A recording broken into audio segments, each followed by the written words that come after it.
Vamos a hablar acerca de las herramientas dentro de la planilla de precios unitarios. Cuando hablamos acerca de las herramientas, estamos hablando de herramientas que suelen usarse de forma común dentro de la construcción. Por ejemplo, ¿cuáles son las herramientas habituales, ¿no? Que todo trabajador tiene que tener? ¿De qué cosas estamos hablando? Hablamos de herramientas. Ujú.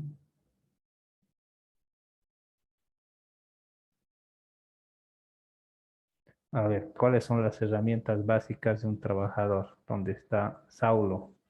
¿Qué dices?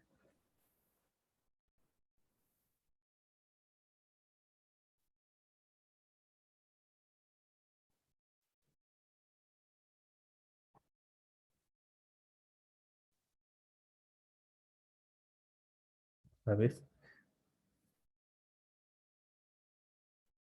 Vladimir.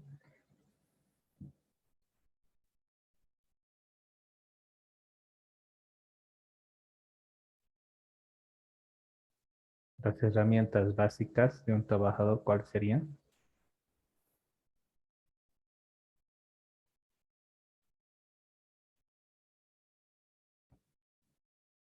Pala y picota.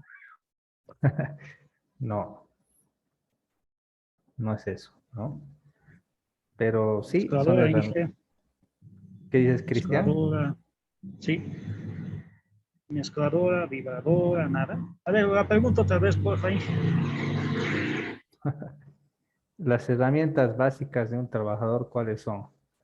Ah, cladera, martillo, tenaza, Claro, ¿no? nada. Ever,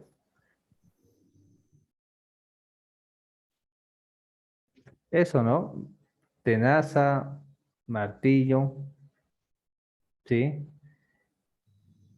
La wincha también es muy primordial. Claro, la wincha, el Eh, flexo. Esas son las herramientas básicas, ¿no?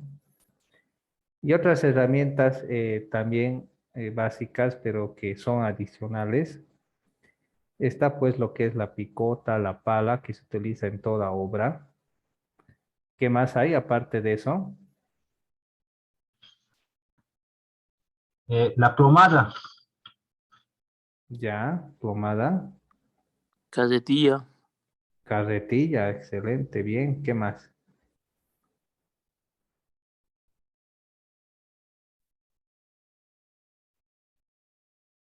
¿Qué otra herramienta tiene que haber en toda obra?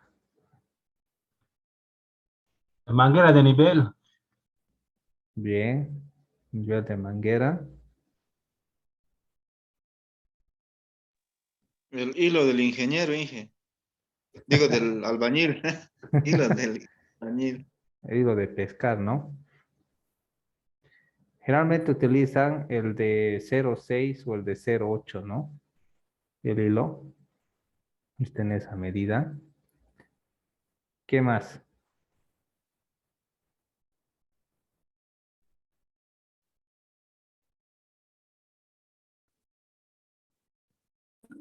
Las reglas, Un flexo. Bien, flexo, reglas. ¿Qué tal la escuadra, escuadra? ¿Qué tal la pata de cabra, no? Sí, se usa siempre eso. sí, para desencofrar es muy necesario. Para desclavar también. Bien, ¿qué más?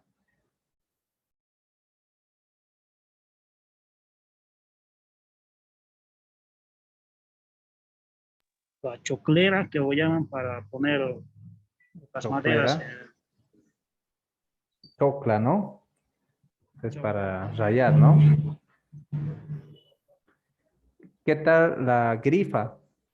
¿Sí? ¿Se necesita la grifa?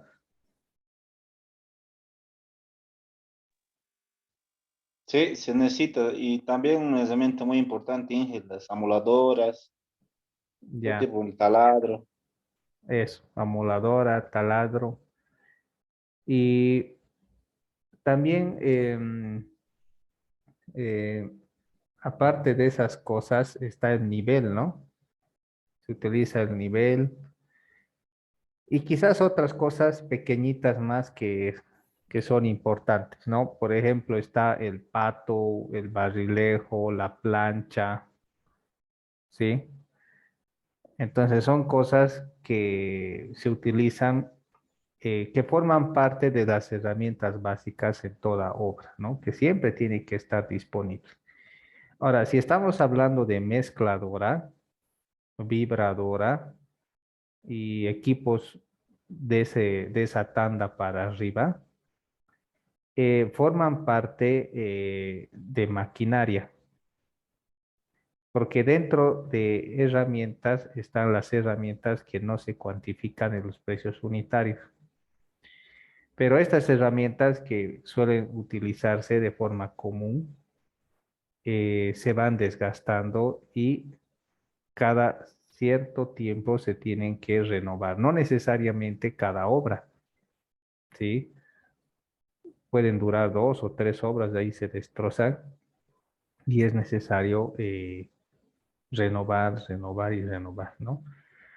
Por eso se toma un porcentaje de la mano de obra que, según la Cámara de Construcción, es del 5%, ¿sí? Algunos ponen 6, pero se toma el 5% en porcentaje de la mano de obra. Entonces, cuando hablamos acerca de las herramientas, nos estamos refiriendo a todas estas herramientas menores. Martillo, combo, flexo, tenaza, alicate, pata de cabra, grifa, picota, pala, asadón, y ya se imaginarán baldes. Hay muchas cosas que se utilizan, ¿no? En la construcción. Entonces, todo eso forma parte de ese grupo de herramientas. Y otras herramientas, las grandes, ya son maquinaria que entra en el análisis de precio unitario, pero con costo de alquiler.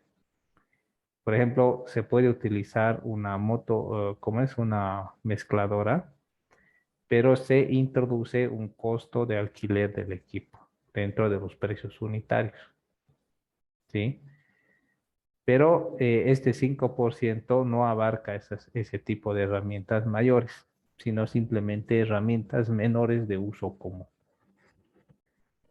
Bien, entonces es bueno identificarlos y reconocerlos, ¿no? Para poder cuantificar.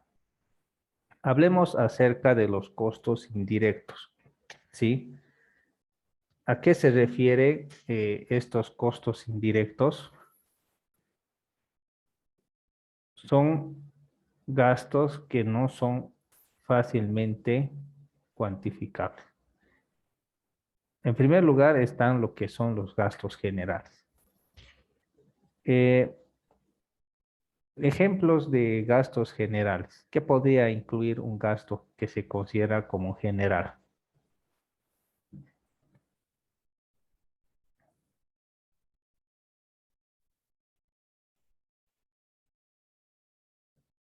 A ver, ejemplo de un gasto general.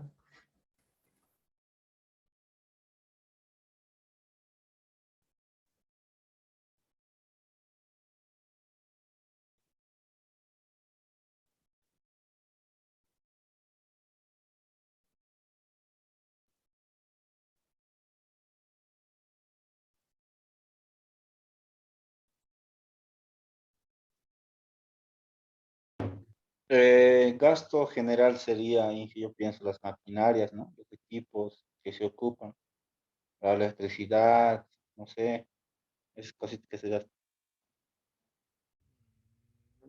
No, pero sí un gasto general podría ser pagar de la luz, porque para montar una construcción necesitas tener servicios de luz eléctrica y servicios de agua potable. Ustedes han visto que parte de la instalación de faenas está colocar un medidor provisional que la misma empresa te hace la instalación y necesitas corriente, ¿no?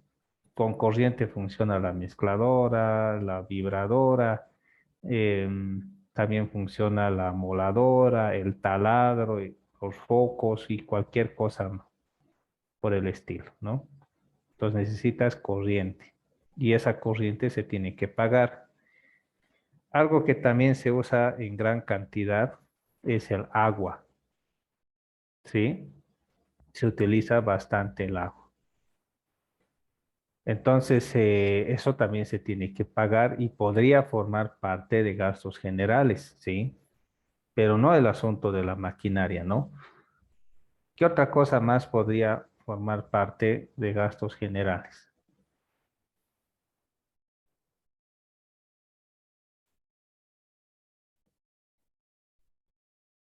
¿Mm?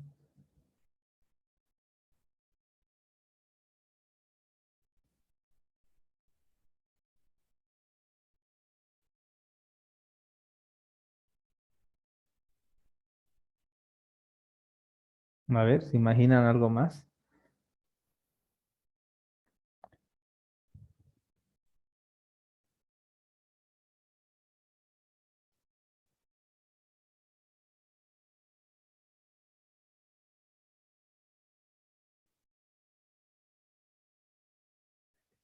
Por ejemplo, si la obra está en el campo, ya es un canal de riego, por decir, y está en un lugar bastante alejado, ¿cómo se generarían gastos generales? El transporte, pues. Es el transporte del material, incluso hasta el transporte de los mismos trabajadores, ¿no? Ahora, el asunto del almuerzo podría formar parte de gastos generales, Sí, también, Inge. claro, refrigerios, viáticos, cosas así, ¿no? Entonces hay muchos detalles que son difíciles de cuantificar y por lo general se asumen un porcentaje, ¿sí? ¿Cuánto es ese porcentaje de gastos generales?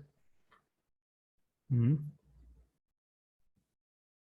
Fíjense, está por el 15,9%. Y aquí pone algunos ejemplos. Por ejemplo, el trámite de boletas de garantía. Si bien la boleta de garantía implica la retención de un dinero, pero el banco o la entidad financiera te cobra comisiones dependiendo a la cantidad del dinero, ¿sí? Entonces, ese es el asunto, ¿no? De los gastos generales. Ahora, si hablamos de utilidades, vamos a ir más abajo. Aquí hay algunos detalles acerca de gastos generales.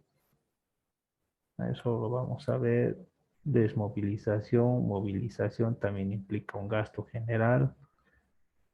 La preparación de propuestas, también hay gente que trabaja, eso también es un gasto general.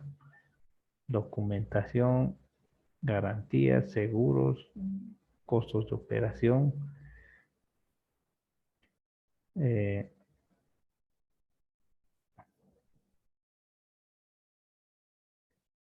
costos administrativos, costo de movilización, desmovilización, en fin.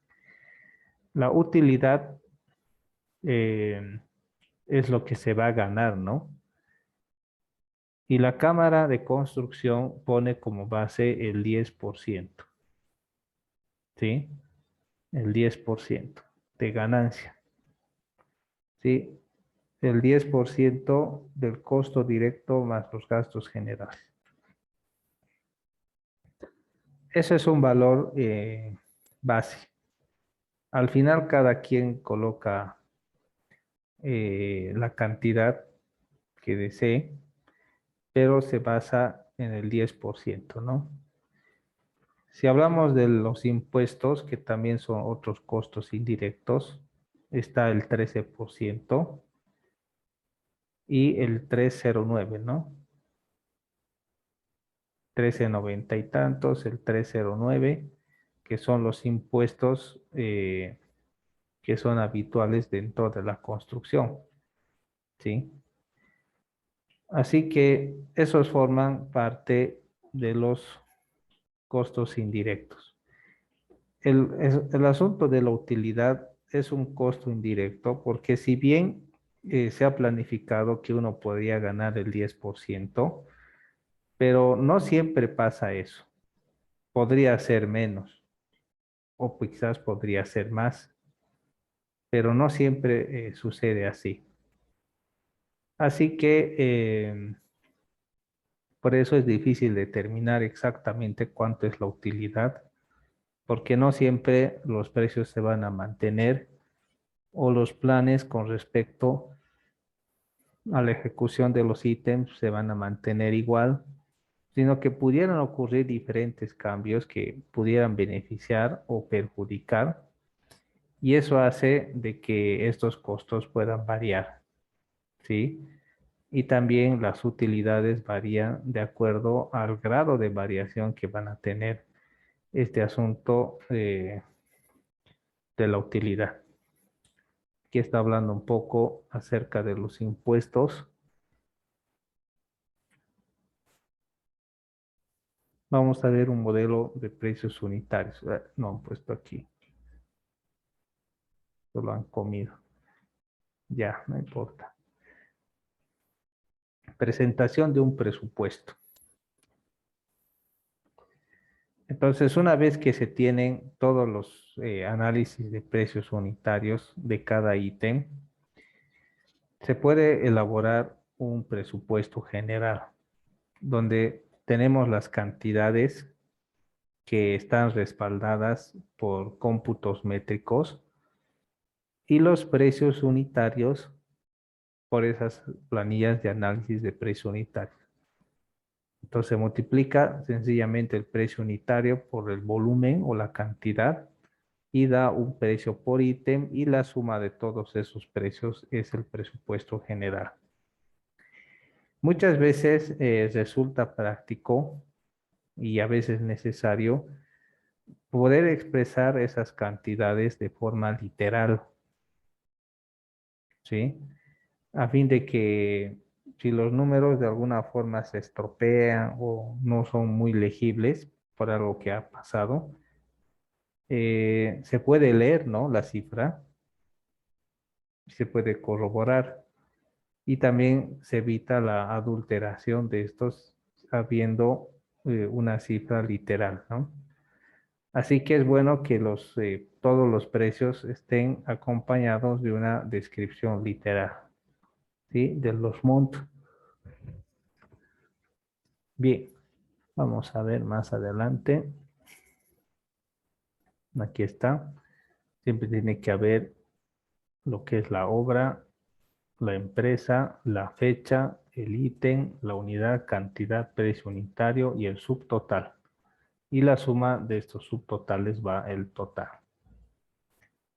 Entonces, en un anexo de esto se muestran los precios unitarios. Ahí vamos a revisar si están aquí.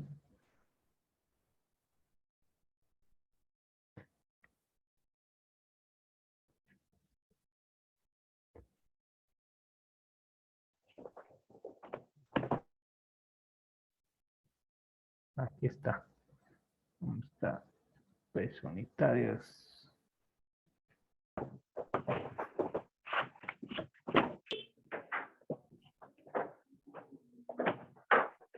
Están engañados, no hay aquí nada.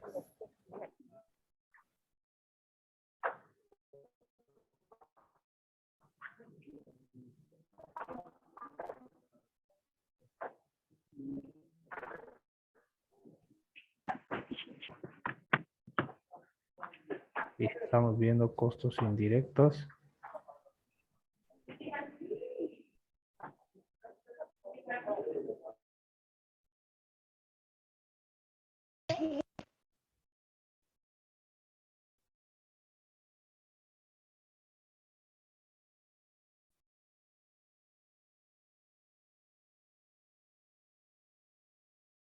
Sí, vamos a continuar.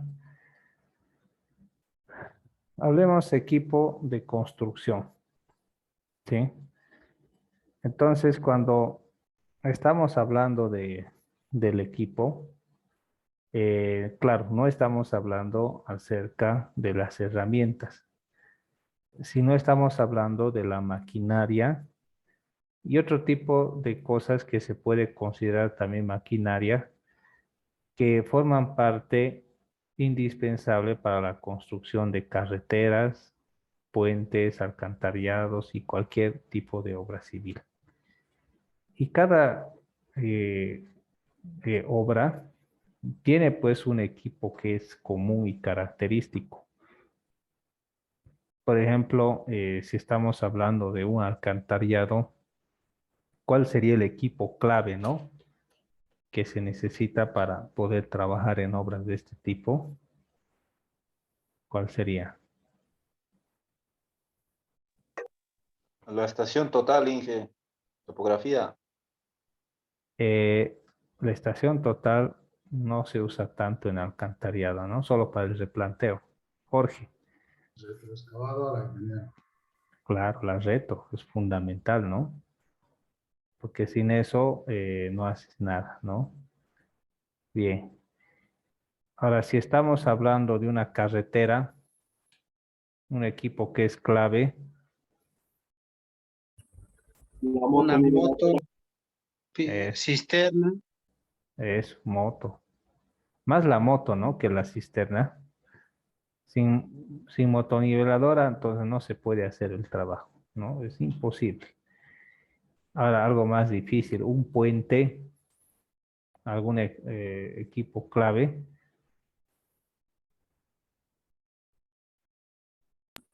Las grúas. Las grúas solo tienen un uso, ¿no? En el puente, pero a veces también se puede hacer sin grúa, ¿no? ¿Cuál sería un equipo que sea clave?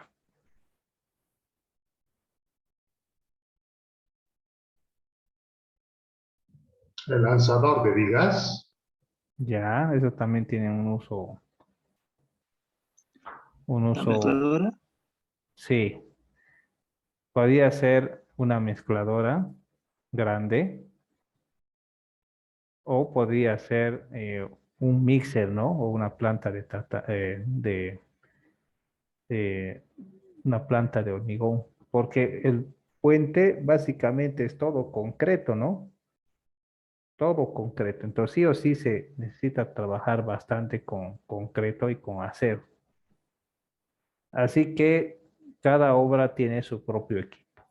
Y no solo uno, ¿no? Sino hay varios equipos que se complementan y forman parte del proceso de la construcción.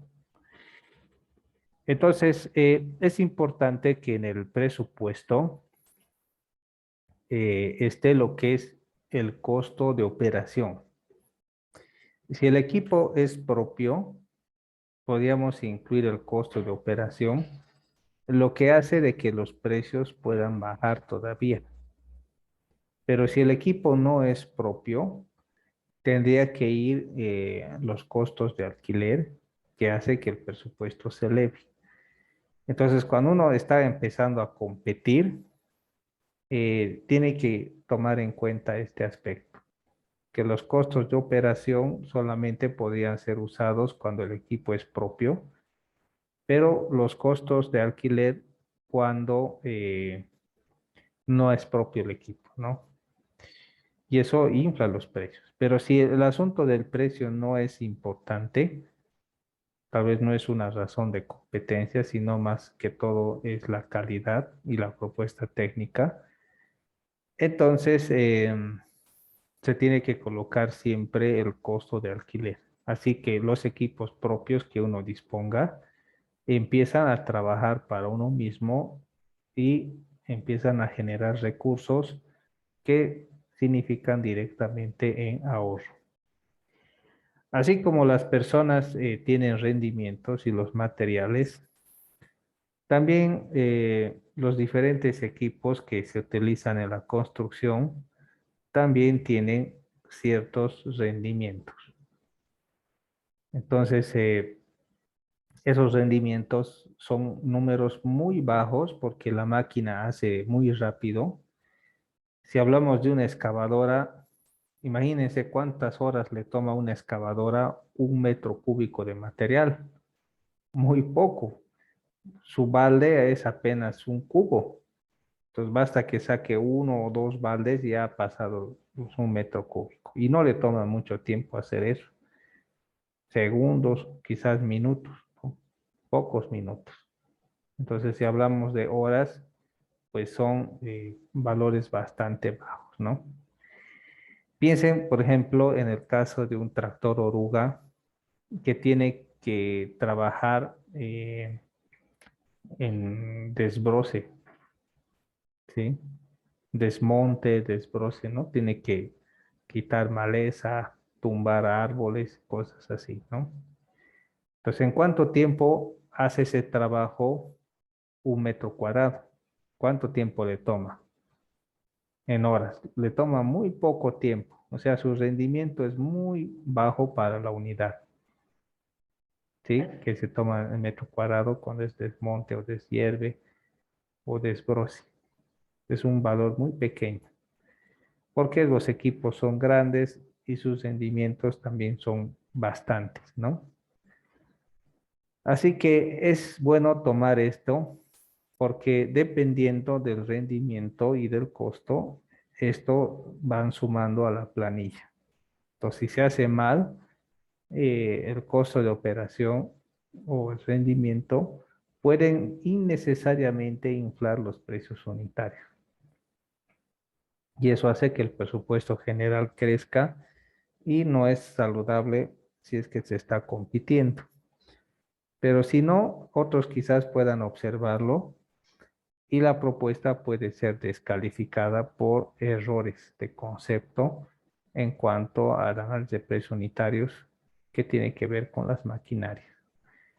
Así que es bien importante que los costos de operación estén bien y también que tengan los rendimientos adecuados.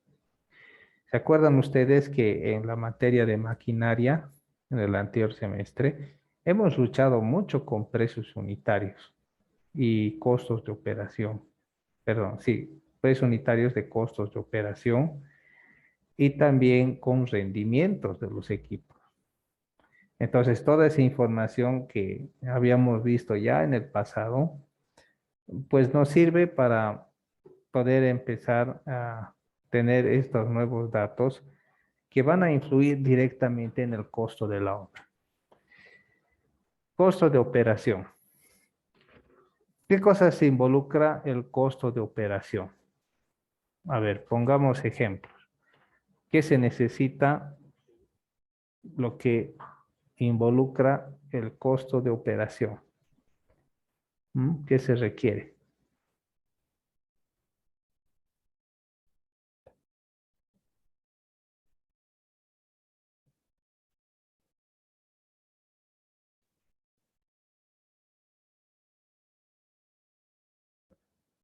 ¿Qué necesita un equipo para trabajar?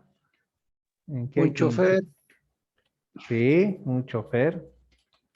Bien, ¿qué más? y su ayudante. Bien. La teoría tiene que ser así, ¿no? Pero en la práctica no pasa eso, ¿no?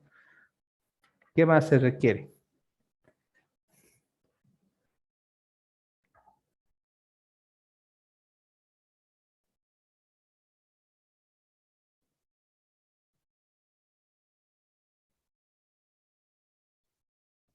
¿Qué tal el costo que involucra el combustible? Diésel. Sí, es un costo de operación. ¿Qué más? Las llantas, Las llantas. Bien. Los lubricantes. ¿Eso no sería mantenimiento IG? No. Dentro de los costos de operación está el desgaste de las llantas, que cada cierto por hora de uso tiene un desgaste y también tiene que ahorrar un precio. Están los lubricantes. Por ejemplo, necesita aceites, líquidos hidráulicos, grasa y otro tipo de cosas, anticongelante y demás cosas, ¿no? Ahí están algunos costos de operación, ¿sí? Entonces, también dentro de los costos de operación, hay piezas o partes que se desgastan del tractor y tienen que ser compradas de forma regular cada ciertas horas de uso. Por ejemplo, si estamos hablando de una retroexcavadora o una excavadora, en el balde tiene sus uñas, ¿no? Que son elementos que se sacan y se vuelven a colocar, que con el tiempo eso se gasta, ¿sí? Y es necesario reemplazarlos. La pala cargadora también tiene sus uñas que también se tienen que reemplazar. Una motonilvadora tiene cuchillas de acero, ¿sí? Que también con el paso del tiempo se desgasta y se tienen que reemplazar. Puede durar hasta 2000 horas de trabajo y de ahí tienen que desecharse y volverse a comprar otras. Eso también forma parte del costo de operación y también un porcentaje pequeño de mantenimiento, un dinero que se va ahorrando por cada hora que sirve para lo que es el mantenimiento de la máquina, sea algo grande o quizás algo pequeño, ¿sí? También está dentro del costo de operación lo que es la depreciación, ¿sí? El valor real que tenía al principio el equipo va descontándose. Incluso puede bajar hasta un 60% de su costo, porque llega un tiempo o una vida útil. En primer lugar, llega a su vida útil económica y después, con el tiempo, llega a su vida útil del equipo. ¿Se acuerdan que habíamos hablado acerca de la vida útil económica? ¿Qué significa eso? La vida útil económica de un equipo.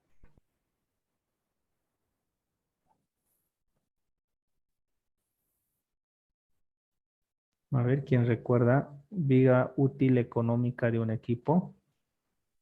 Que en un cierto tiempo la máquina se desecha y tiene que reponer otro. No, no es eso, la vida útil económica. Eso va a ser una pregunta de examen, creo. El costo de la herramienta con la que se compra, dije. No.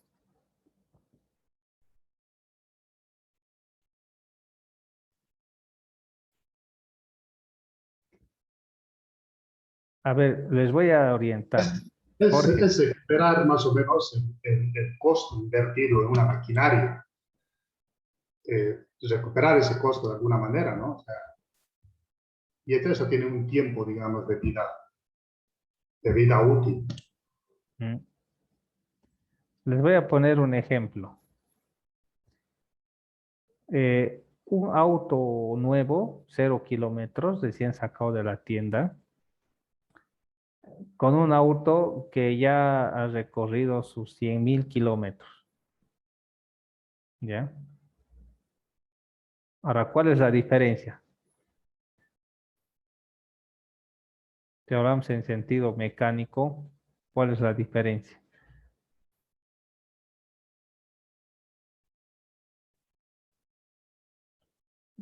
¿Dónde se ahorra más? ¿En el auto nuevo o en el auto? En el nuevo, Inge, en el nuevo. Porque el tema de mantenimiento es más barato, mientras el otro más frecuente tienes que hacer. Eso.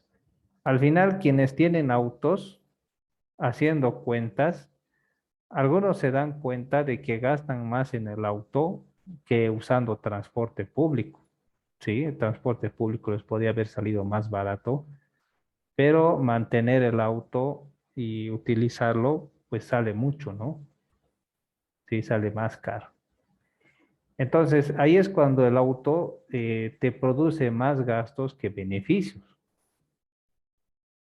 Cuando eso sucede, cuando hay más gasto que beneficio, ahí significa que ha terminado su vida útil económica. Mientras que el auto nuevo es más beneficio con respecto a gasto, está en su vida económica, ¿sí? Todavía está haciendo ganar, ¿no? Porque te ahorra tiempo, te ahorra dinero, no hay mucho mantenimiento y demás, ¿no? Entonces, ahí está el asunto de la vida útil económica. Eso pasa cuando ya esté viejito, pero Inge, Sí, cuando vas a hacer el mantenimiento te cuesta más caro que comprar uno nuevo. así es, ¿no? Hay gente que cuando quiere hacer un mantenimiento general a su auto, se compra un motor, ¿sí? Prefiere comprarse motor que estar intentando arreglarlo, ¿no? Sí. Bien, veamos un poco más esta figura de la depreciación.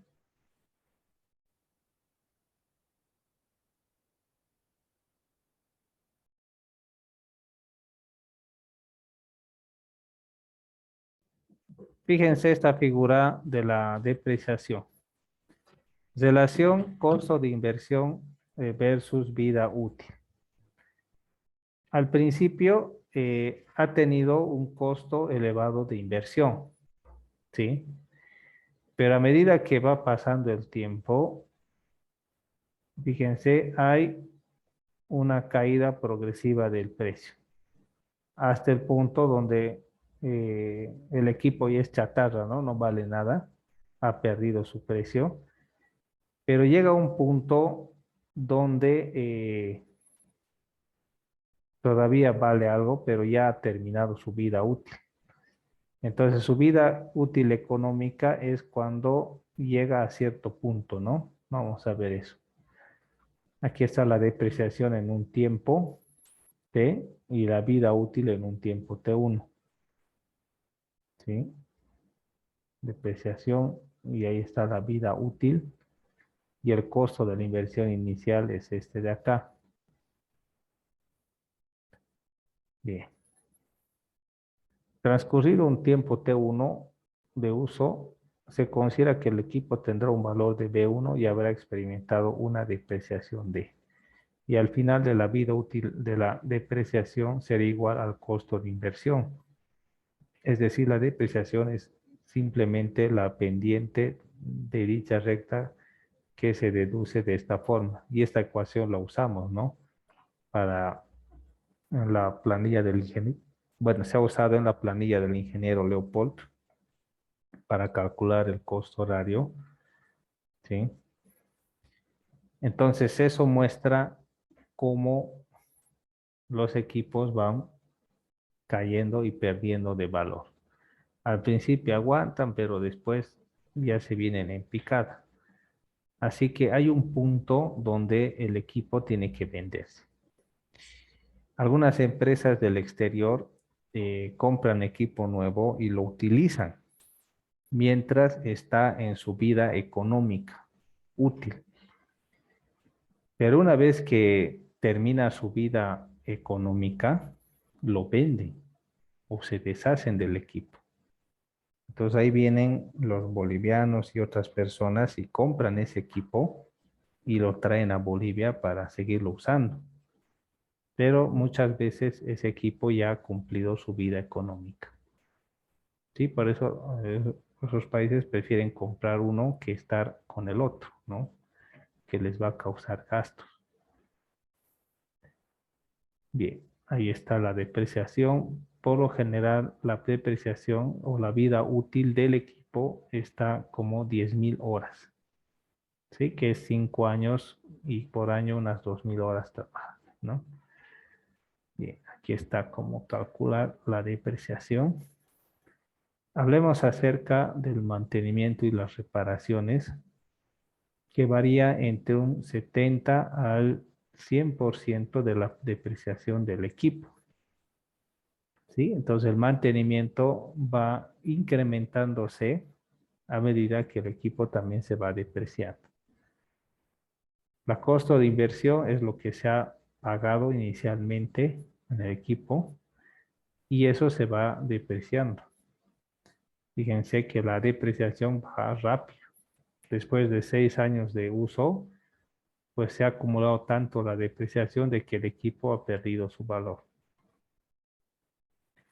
Entonces, todo se empieza a destrozar, ¿no? Aquí hay algunas cosas que se pueden calcular. Valor medio versus vida útil.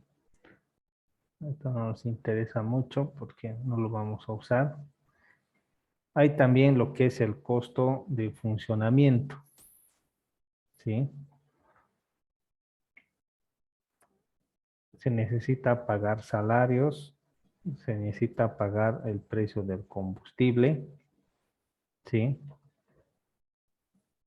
Y todo depende de la relación litros por HP. O sea que los motores, mientras más grandes, obviamente van a consumir más combustible, diésel. Entonces eso se puede calcular, ¿no? Aquí está de cómo calcular el costo horario del combustible. Potencia HP por consumo del equipo por precio del combustible por 0,9, que es un factor de reducción para calcular el consumo horario de combustible, ¿no? Eso puede ser utilizado.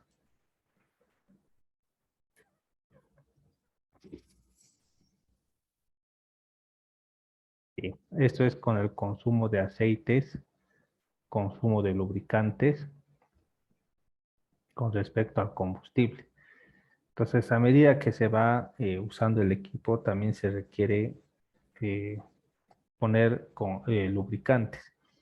Pero los lubricantes también se pueden relacionar por la cantidad de combustible. Está entre el 20 y el 30% de combustible el consumo de aceites y lubricantes. Son valores aproximados bastante certeros. También el costo de funcionamiento podría ser la suma de esos tres, ¿sí? De esos tres costos.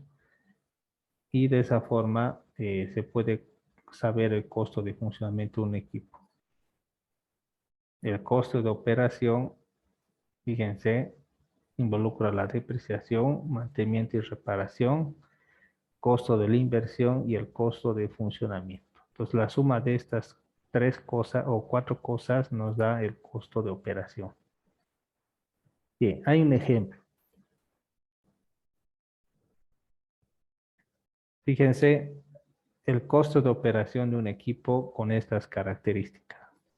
Esta es parte de maquinaria, ¿no? Motoniveladora, $150,000 nuevo. Las llantas son los $2,000. Vida útil 5 años, 2,000 horas año. 40% de depreciación. Generalmente se utiliza 60, pero aquí le han puesto 40. Intereses 6%. Eso es porque el equipo puede haberse sacado con un financiamiento bancario y hay que pagar. O podría ser, como dice Jorge, delante, el equipo tiene que recuperar parte del costo invertido con su trabajo. Entonces, por eso es bueno siempre ponerle un interés. Las llantas están por las 1,000 horas. El combustible 0,12 litros por HP hora. Entonces, si es 50 HP por 0,12 me da $0,4, ¿no? El litro. El operador tiene su costo por hora, que es muy bajo, y también tendría que haber del ayudante. Y los lubricantes se ha considerado un 25% del costo del combustible, todo en base a esta fórmula. ¿Dónde está? En base a esto. ¿Sí?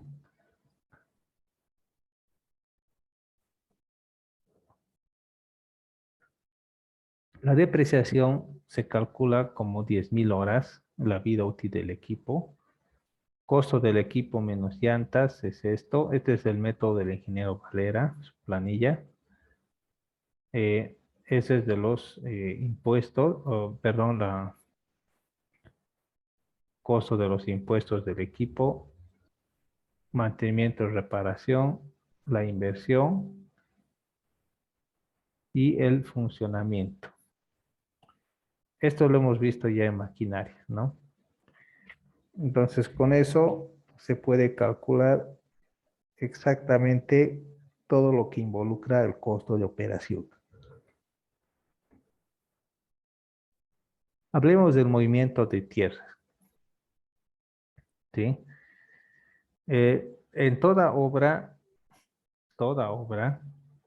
existe siempre lo que se conoce como un movimiento de tierra. No existe obra que no se tenga que mover tierra. Puede haber excavación, puede haber carga que hay que transportar esa tierra, y para eso hay que subirlo a una volqueta u otro tipo de equipo. Hay lo que es el acarreo. ¿A qué se refiere el acarreo? A ver, Juan Marcos, acarreo. Inge, buenas tardes. Buenas noches. El acarreo consiste en trasladar el material, acopiar. Eso. Eso. Se utiliza la misma pala, ¿no? Cargadora, o el mismo, o lo que se tenga, ¿no? Mientras que el transporte ya involucra en la volqueta, el cargado a la volqueta, ¿no? El acarreo es que el mismo equipo va trasladando distancias pequeñas, menos de 100 metros. Descarga, ya nos imaginamos una volqueta extendido, ya otro tractor lo hace. Humectación lo hace el camión cisterna y después viene lo que es la compactación. ¿Sí? Entonces, esos son los diferentes asuntos que involucra el movimiento de tierras. ¿Sí? No es simplemente trasladar tierras, sino que todo eso se pueda convertir en un resultado. Bien. Bien. No todos los terrenos son iguales, así que el movimiento de tierras depende también del tipo de terreno. Hay terrenos que tienen mucha roca, más del 50%, y por lo general en este tipo de terrenos podrían utilizarse martillos neumáticos u otro tipo de métodos como el escarificado de la moto o de la oruga, que permiten poder manejar y operar el suelo. Porque si es muy pedregoso, muy pesado y demás, es muy difícil poder manejarlo. O sea, poder compactar, extender, humedecer y demás. No va a ser posible si es que no es material apropiado para hacer esto. ¿Sí?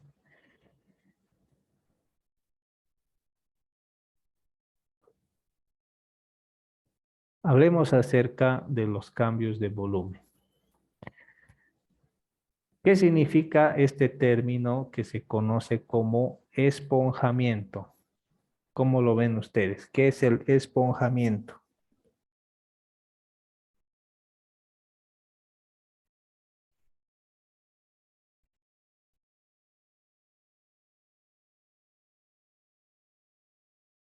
¿Qué entienden por esponjamiento?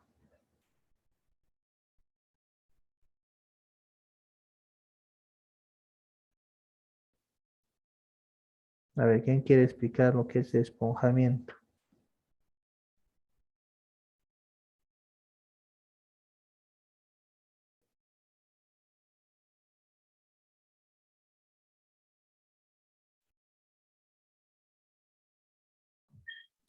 Es el proceso, por ejemplo, de pasar de un estado compactado a un estado suelto, ¿no? y aproximadamente es un 15%. Ya. Bien, un 20%, ¿no? Eso se refiere a variación de volumen, sea que el suelo crece o que crece debido a a su traslado o a su puesta en obra. Entonces, ese volumen que crece lo conocemos como volumen aparente, donde es un volumen temporal porque luego de compactar ese material, entonces pasa a un estado compactado. Entonces, estos cambios de volumen son importantes, ¿no? Y tienen que formar parte del análisis de precio unitario. Por decir, estamos haciendo un análisis de un precio unitario de provisión de un metro cúbico, de capa base por metro cúbico. Entonces, un metro cúbico de capa base obviamente va a necesitar un metro cúbico de capa base. Pero tenemos que tomar en cuenta el esponjamiento. Así que en vez de simplemente tomar un metro cúbico, vamos a tomar 1.2. Poquito lo vamos a sobredimensionar para tomar en cuenta esto, ¿no? Del volumen aparente. Bien. Aquí hay un dibujo. Fíjense. Cuando está en estado natural, se llama en banco. Cuando se carga la volqueta, ha cambiado, ¿no? De aquí, de 1, aquí se ha vuelto 1.2. Y cuando se compacta, ya no es por 1.2, es por 0.9, 0.8, dependiendo del tipo de material, tiene su valor. Entonces, fíjense que el suelo ha pasado de banco, suelto y ahora compactado. Entonces, tomar en cuenta esos cambios es importante. Imagínense una obra que les dicen que el volumen de la obra son, por decir, 500 metros cúbicos de material conformado. Eso significa que no voy a traer solamente 500 metros cúbicos en volqueta, sino que a esos 500 tengo que multiplicar por 1.2 y traer esa cantidad o un poquito más de esa cantidad para poder avanzar con los trabajos, ¿no? Porque si no voy a hacer eso, va a faltar material y el trabajo se va a estropear. Peor si es una vaciada, ¿no? Bien, aquí está el proceso de, de- del movimiento, ¿no? De tierras. Entonces alguien suelta, carga, volqueta a un vertedero o si no, es colocada para después nivelar y un equipo compactador lo está realizando el trabajo con ayuda de un camión aguatero seguramente, ¿no? Entonces, tomar en cuenta esos cambios es importante para no estar eh, con poco material y los precios también pueden ser perjudicados. Esponjamiento y factor de esponjamiento. Factor de esponjamiento, vamos a ver, eh, es la relación de volúmenes antes y después de la excavación.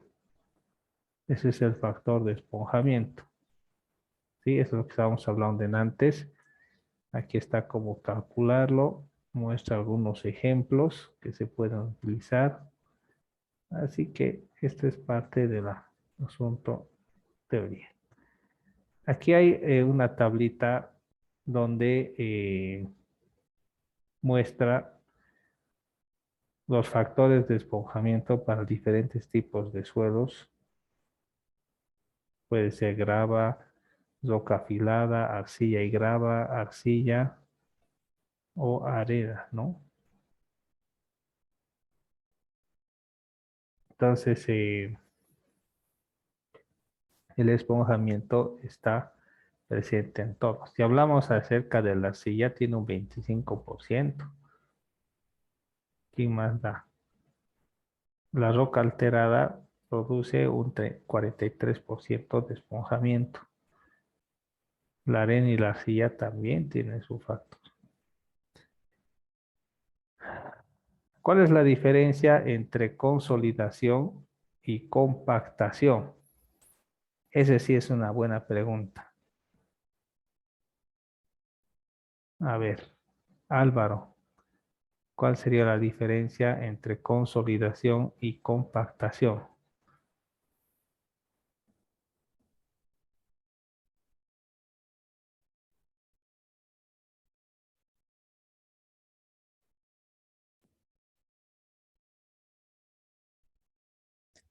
A ver, Andrés.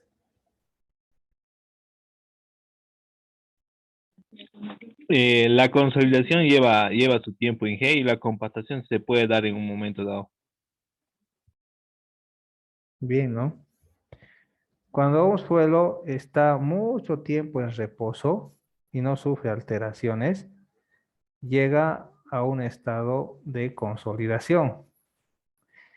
En suelos se acuerdan que había algunos términos que decía normalmente consolidado o sobreconsolidado. ¿Sí? Entonces mucho depende de las condiciones para la consolidación, pero es como si se compactara el suelo a cierto grado debido al reordenamiento de las partículas.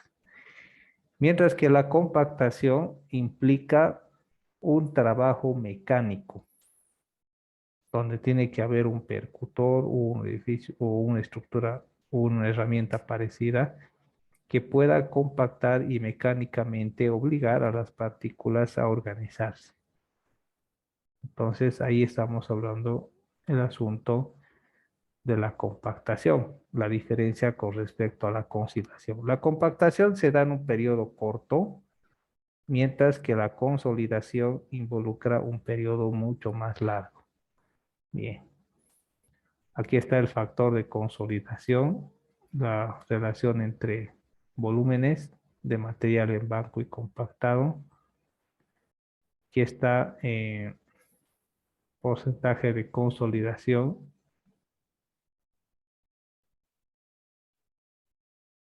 Ahí está la ecuación. Porcentaje de consolidación.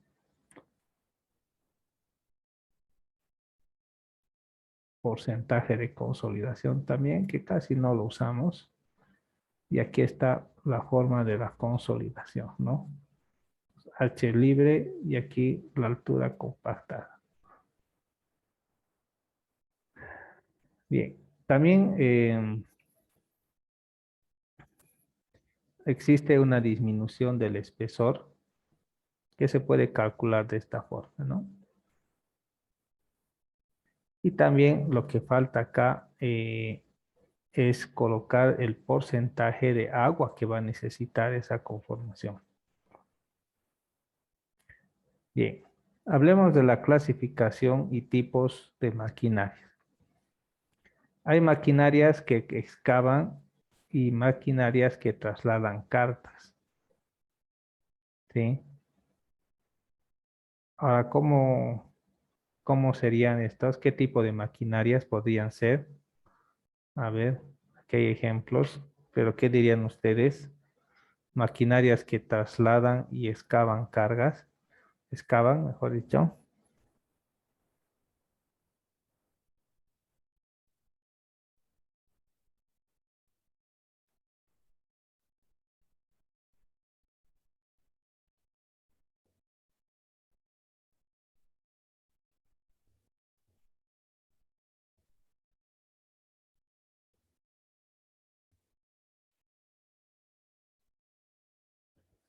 A ver, ejemplos de tractores que La excavan. gallinita, Inge. Sí, La retro, es una gallina, ¿no? Volqueta, mototraila, excavadora, ¿sí? la moto, el escarificador, ¿no? O el ripper que le dicen, ¿no? Y también hay máquinas fijas que excavan sin desplazarse, las excavadoras.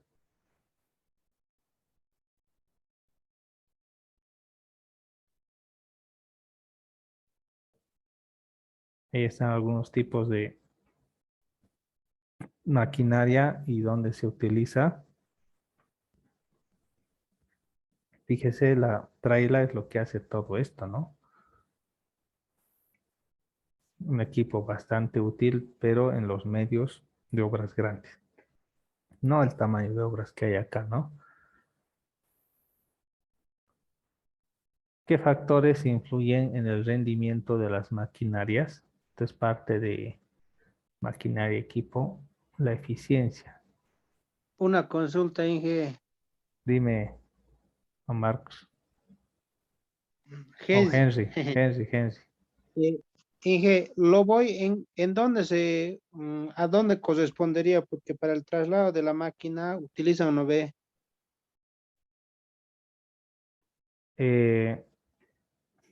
No te entiendo muy bien.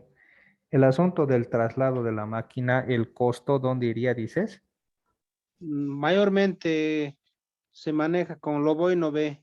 Sí, En caso de que digamos, el costo del lo voy a dónde iría.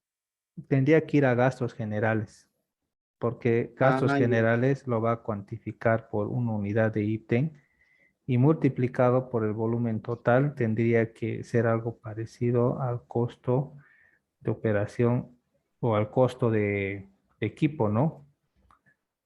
Sí, Ya, gracias. gastos generales.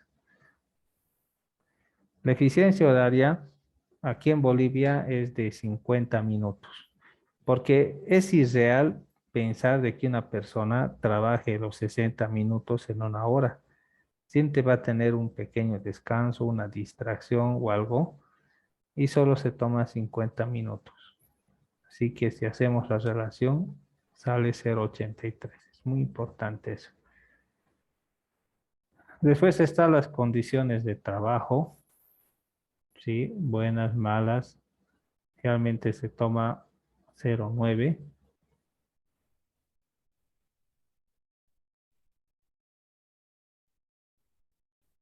Condiciones de trabajo. Ahí está la disposición, naturaleza, grado de humedad del terreno, la pendiente y estado de los terrenos de acceso, porque no es lo mismo trabajar si el terreno es una subida, ¿sí? Es una subida, hace que el equipo se esfuerce más o puede ser difícil manejarlo, ¿no? Si se quiere hacer una conformación o algo, ¿no? Hay que ver eso, los accesos, el clima, qué tan cambiante es. Y esos son factores que eh, tienen que ver con este asunto de las condiciones de trabajo. Entonces también, dependiendo a las condiciones de trabajo, los costos también se van incrementando. Ustedes se van a dar cuenta, ¿no? Un albañil, el metro cuadrado de muro abajo te puede cobrar 22 o 25. Pero si es en el segundo o en el tercer piso, ya no es 25, ¿no? Él ya te puede cobrar 35, 40, porque implica que se tiene que alquilar andamios, varias cosas. Entonces necesita personal que le ayude, más personal, y eso hace que los precios también se incrementen. Entonces, mucho depende de dónde va a ser, ¿no? Ciclo de trabajo, ahí está. Y todo eso se puede calcular, ¿no? Si hablamos del rendimiento, eso es la producción. Aquí habla acerca de un bulldozer, un tractor oruga, va hasta 100 kilómetros o 25 kilómetros por hora. Puede empujar hasta 100 metros por una velocidad de 10 kilómetros por hora. Y en base a esos datos, pues esas observaciones, se puede calcular lo que es el rendimiento. Pues seguramente aquí ya nos explica todas las fórmulas que se usan y un ejemplo práctico, ¿no?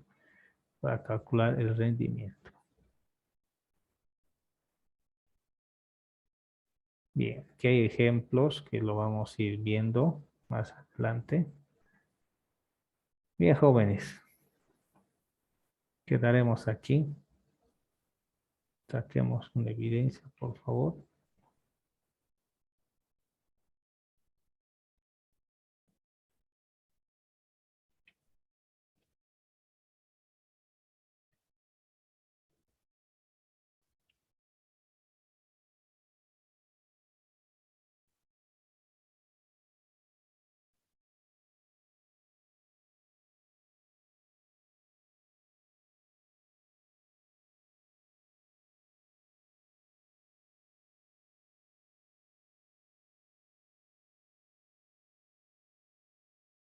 Bien, jóvenes, nos vemos.